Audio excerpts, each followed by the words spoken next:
Hi, എല്ലാവർക്കും അനൂസ് കിച്ചണിലേക്ക് വീണ്ടും സ്വാഗതം. ഇന്ന് ഞാൻ നിങ്ങളുമായിട്ട് ഷെയർ ചെയ്യുന്നത് ഒരു ജിലേബിയുടെ റെസിപ്പിയാണ്. ഒട്ടും തന്നെ ഉഴുന്നിൻ്റെ ചുവയില്ലാതെ നമുക്ക് ബേക്കറികളിൽ നിന്നൊക്കെ കിട്ടുന്ന അതേ ടേസ്റ്റിലുള്ള ജിലേബി ഈസി ആയിട്ട് നമുക്ക് വീട്ടിൽ ഉണ്ടാക്കാൻ പറ്റും. അപ്പോൾ ഇതെങ്ങനെയാണെന്ന് നോക്കാം. ഇപ്പോൾ ജിലേബി ഉണ്ടാക്കാൻ വേണ്ട മെയിൻ സാധനം ഉഴുന്നാണ്. ഒരു കപ്പ് ഉഴുന്ന് നന്നായിട്ട് കഴുകിയിട്ട് 4 മണിക്കൂർ കുതിർത്ത് വെച്ചിട്ടുണ്ട്. മിനിമം 4 മണിക്കൂർ ഉഴുന്ന് കുതിർക്കണം, എന്നാലേ അത് നല്ലതായിട്ട് അരച്ചെടുക്കാൻ പറ്റൂ. നല്ല ക്രീം പോലെ വേണം അരയ്ക്കാൻ. ഇപ്പോൾ നമുക്ക് അരച്ചെടുക്കാം. ഞാനിവിടെ മിക്സിയുടെ ചെറിയ ജാറാണ് എടുത്തിരിക്കുന്നത്. ഏറ്റവും നന്നായിട്ട് അരയുന്ന ജാർ എടുക്കണം കേട്ടോ. കാരണം ഉഴുന്ന് എത്രത്തോളം നന്നായിട്ട് അരയ്ക്കുന്നു എന്നുള്ളത് വളരെ പ്രധാനമാണ്. ഞാനിതിപ്പോൾ 2 പ്രാവശ്യമായിട്ട് ചേർത്തിട്ടാണ് അരയ്ക്കുന്നത്. അപ്പോൾ ഉഴുന്നിൻ്റെ പകുതിയാണ് ഇപ്പോൾ ചേർത്തിരിക്കുന്നത്. അതിനകത്തോട്ട് 1/2 ടീസ്പൂൺ ഏലക്ക പൊടിച്ചതും കൂടി ചേർക്കുന്നുണ്ട്. കുറച്ച് വെള്ളം ഒഴിക്കാം. അരയ്ക്കുന്ന സമയത്ത് വേണമെങ്കിൽ പിന്നെ നമുക്ക് വെള്ളം ചേർക്കാം. ആദ്യം കുറച്ച് ഒഴിച്ചാൽ മതി, കാരണം ഇത് ഒരുപാട് ലൂസായി പോവാതെ നോക്കണം. പക്ഷെ നമ്മൾ ഉഴുന്നുവടയ്ക്കൊക്കെ അരയ്ക്കുന്ന അത്രയും കട്ടിയാവണം എന്നില്ല, ഒരല്പം കൂടി ലൂസായാലും കുഴപ്പമില്ല. അപ്പോൾ ഈ ഉഴുന്ന് ആദ്യത്തെ ബാച്ച് ഞാൻ അരച്ചെടുത്തു. ഇനി ബാക്കിയുള്ളതും ഇതുപോലെ തന്നെ അരയ്ക്കുവാണ്. അതിനകത്തോട്ടും ഞാൻ 1/2 ടീസ്പൂൺ ഏലക്കാപ്പൊടി ചേർത്തിട്ടുണ്ട്. അപ്പോൾ ഉഴുന്ന് ഫുള്ള് അരച്ചെടുത്തിട്ടുണ്ട്. അപ്പോൾ 1 കപ്പ് ഉഴുന്നിലോട്ട് 1 ടീസ്പൂൺ ഏലക്ക പൊടിച്ചത് ചേർത്തിട്ടാണ് അരച്ചെടുത്തിരിക്കുന്നത്. കുറച്ച് കൂടുതൽ ഏലക്കാപ്പൊടി ചേർത്താലും കുഴപ്പമില്ല, ഫ്ലേവർ ഒന്ന് കിട്ടാൻ വേണ്ടിയിട്ടാണ്. ഇനി ഇതിനകത്ത് 2 ടീസ്പൂൺ മൈദ ചേർക്കാം, 2 ടീസ്പൂൺ അരിപ്പൊടിയും ചേർക്കാം. ഒരു നുള്ളു ഉപ്പിൻ്റെ അളവ് കൂടരുത്.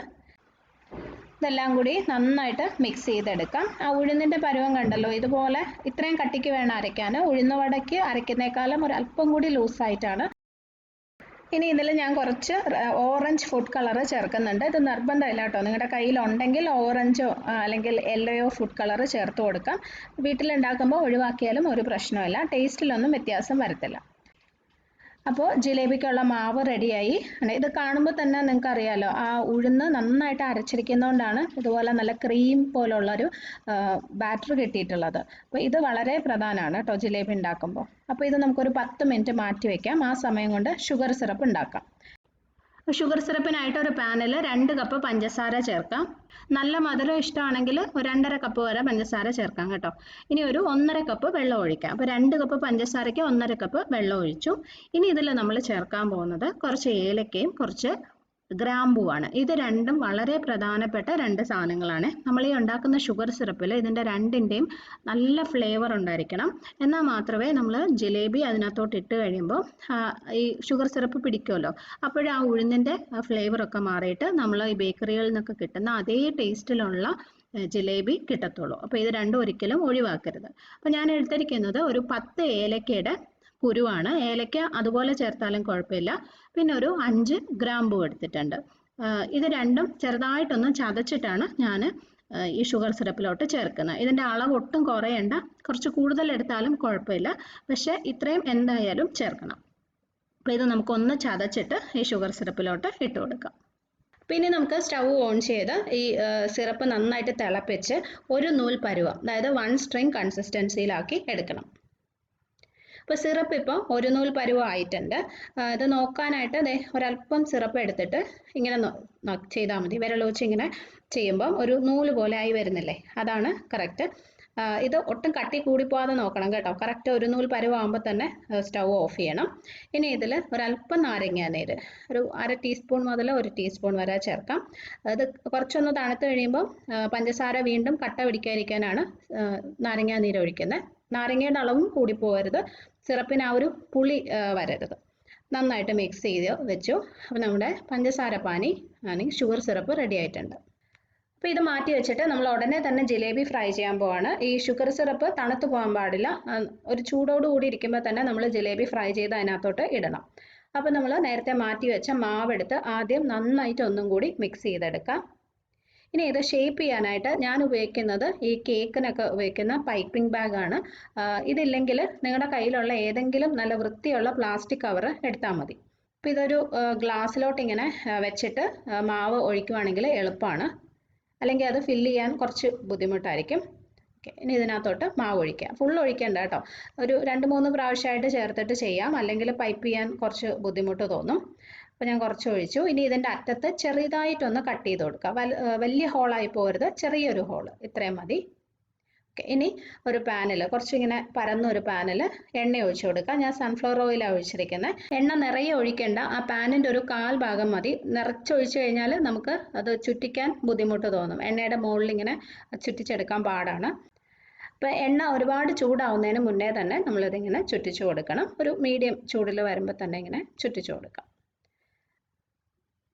ആദ്യത്തെ ഒരു 1-2 എണ്ണമൊക്കെ ചെയ്യാൻ കുറച്ച് ബുദ്ധിമുട്ട് തോന്നും. പക്ഷെ അത് കഴിയുമ്പോൾ ശരിയാവും. എണ്ണയുടെ ആ ഒരു പരുവമൊക്കെ റെഡിയായി കഴിയുമ്പോൾ ശരിയായി വരും. കറക്റ്റ് ബേക്കറിയിൽ കിട്ടുന്ന അതേ രീതിയിലൊന്നും ചുറ്റിക്കാൻ എനിക്കറിയില്ല കേട്ടോ. അപ്പോൾ നമുക്ക് പറ്റുന്ന പോലെ ചെയ്തെടുക്കാം.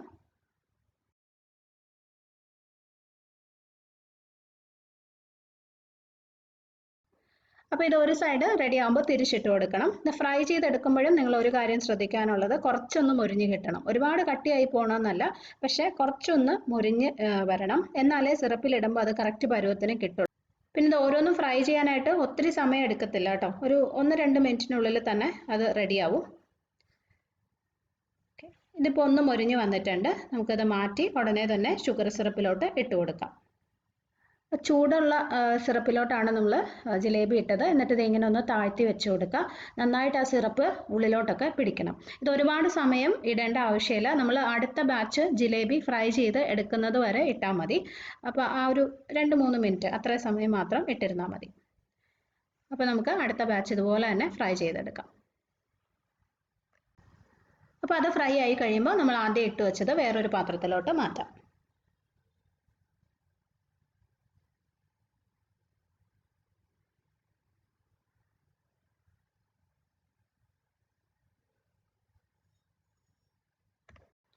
അപ്പോൾ കുറച്ച് ജിലേബി ഞാനിവിടെ ഫ്രൈ ചെയ്തെടുത്തു. ഇതിനെ നന്നായിട്ട് തണുത്തതിന് ശേഷം മാത്രമേ കഴിക്കാവുള്ളൂ കേട്ടോ. ചൂടോടുകൂടി കഴിച്ചു കഴിഞ്ഞാൽ ഈ ഉഴുന്നിൻ്റെ ടേസ്റ്റ് ഒക്കെ നല്ലോണം അറിയാൻ പറ്റും, ആ ചുവ അറിയാൻ പറ്റും. അതുപോലെ തന്നെ നമ്മൾ ചേർത്ത ആ ഏലക്കയുടെയും ഗ്രാമ്പൂവിൻ്റെയും ഒന്നും ഫ്ലേവർ ഇതിനകത്തോട്ട് പിടിച്ചിട്ടുണ്ടാവില്ല. അപ്പോൾ അതുകൊണ്ട് മിനിമം ഒരു 2 മണിക്കൂർ വെച്ച് നന്നായിട്ടൊന്ന് സെറ്റ് ആയതിന് ശേഷം കഴിക്കണം. അതുപോലെ തന്നെ ഈ സമയത്ത് നമ്മളിങ്ങനെ ഈ ജിലേബി എടുക്കുമ്പോൾ ഈ ഷുഗർ സിറപ്പ് നമ്മുടെ കയ്യിൽ ഒട്ടുന്ന രീതിയിലായിരിക്കും ഇരിക്കുക. അത് മാറിയിട്ട് കുറച്ച് സമയം കഴിയുമ്പോൾ ഇങ്ങനെ തരിയാവും. പഞ്ചസാര ഇങ്ങനെ കുറച്ചും കൂടി കട്ടിയായിട്ട് ഒട്ടലൊക്കെ മാറി തരി തരി പോലെ ജിലേബിയുടെ പുറത്തിരിക്കും. അങ്ങനെയാണല്ലോ നമ്മൾ ബേക്കറിയിൽ നിന്നൊക്കെ വാങ്ങിക്കുമ്പോൾ കിട്ടുന്നത്. ആ ഒരു പരുവത്തിൽ ആവണം. അതിന് ശേഷമേ ഇത് കഴിക്കാവുള്ളൂ. അപ്പോൾ ഒന്നുകിൽ നിങ്ങൾക്കൊരു 2-3 മണിക്കൂർ പുറത്ത് വയ്ക്കാം. അതല്ലെങ്കിൽ ഒരു 1 മണിക്കൂർ ഫ്രിഡ്ജിൽ വെച്ചാലും മതി. ഫ്രീസറിനല്ല, ഫ്രിഡ്ജിൽ വെച്ചാലും മതി. അപ്പോഴേക്കും അത് നല്ല സെറ്റായി കിട്ടും. ഇത് ഞാനൊരു 1 മണിക്കൂർ ഫ്രിഡ്ജിൽ വെച്ചിരുന്ന ജിലേബിയാണ്. ഇപ്പോൾ ഇത് കാണുമ്പോൾ നിങ്ങൾക്ക് അറിയാമല്ലോ, പുറമെ ആ ഒരു ഒട്ടുന്ന ഒരു പരുവം മാറിയിട്ട് പഞ്ചസാരയൊക്കെ ഇങ്ങനെ ചെറിയ തരികൾ പോലെ പിടിച്ചിട്ടുണ്ട്. ഒന്ന് മുറിച്ച് കാണിക്കാം. കണ്ടോ, നന്നായിട്ട് സിറപ്പൊക്കെ ഉള്ളിൽ പിടിച്ചിട്ടുണ്ട്. ശരിക്കും നമ്മൾ ബേക്കറികളിൽ നിന്ന് വാങ്ങിക്കുന്ന ജിലേബിയുടെ അതേ ടേസ്റ്റാണ് കേട്ടോ. ആ സിറപ്പിൻ്റെ ഒരു ഫ്ലേവറൊക്കെ നന്നായിട്ട് വന്നിട്ടുണ്ട്. ഒട്ടും തന്നെ ഉഴുന്നിൻ്റെ ചുവയില്ല. ഇത് ഫ്രൈ ചെയ്തെടുക്കുന്നത് ഞാൻ ആദ്യം പറഞ്ഞ പോലെ ഒന്ന് ശ്രദ്ധിക്കണം. ഒരുപാട് സോഫ്റ്റ് ആയി പോകാൻ പാടില്ല. ഒരെണ്ണം ഞാൻ കാണിച്ചു തരാം. കണ്ടോ, ഇത് ഫ്രൈ ചെയ്തത് ശരിയായില്ല, കുറച്ചൊന്ന് സോഫ്റ്റ് ആയിരുന്നു. അപ്പോൾ നമ്മൾ സിറപ്പിലൊക്കെ ഇട്ട് കഴിഞ്ഞാലും ഈ ഒരു രീതിയിലായിരിക്കും ഇരിക്കുക. കണ്ടോ, അപ്പോൾ ഫ്രൈ ചെയ്തെടുക്കുമ്പോൾ ഇതുപോലെ ഒത്തിരി സോഫ്റ്റ് ആയി പോകാതിരിക്കാനായിട്ട് ശ്രദ്ധിക്കുക. കുറച്ചൊന്ന് മൊരിഞ്ഞ് കിട്ടണം. അപ്പോൾ ഇതുപോലെ കുറച്ച് കാര്യങ്ങളൊന്ന് ശ്രദ്ധിച്ചു കഴിഞ്ഞാൽ ഈസി ആയിട്ട് നമുക്ക് ജിലേബി വീട്ടിൽ ഉണ്ടാക്കാൻ പറ്റും. പക്ക ബേക്കറി ടേസ്റ്റിൽ തന്നെ ഉണ്ടാക്കാൻ പറ്റും. അപ്പോൾ ഈ റെസിപ്പി നിങ്ങൾ ട്രൈ ചെയ്ത് നോക്കിയിട്ട് അഭിപ്രായം അറിയിക്കണം. ഈ വീഡിയോ ഇഷ്ടമായെങ്കിൽ ഒന്ന് ഷെയർ ചെയ്തേക്കണേ. അതുപോലെ ചാനൽ നിങ്ങൾ ഇതുവരെ സബ്സ്ക്രൈബ് ചെയ്തിട്ടില്ലെങ്കിൽ ചെയ്യാനും മറക്കരുത്. അടുത്തൊരു നല്ല റെസിപ്പി ആയിട്ട് നമുക്ക് വീണ്ടും കാണാം. Bye friends, thank you for watching.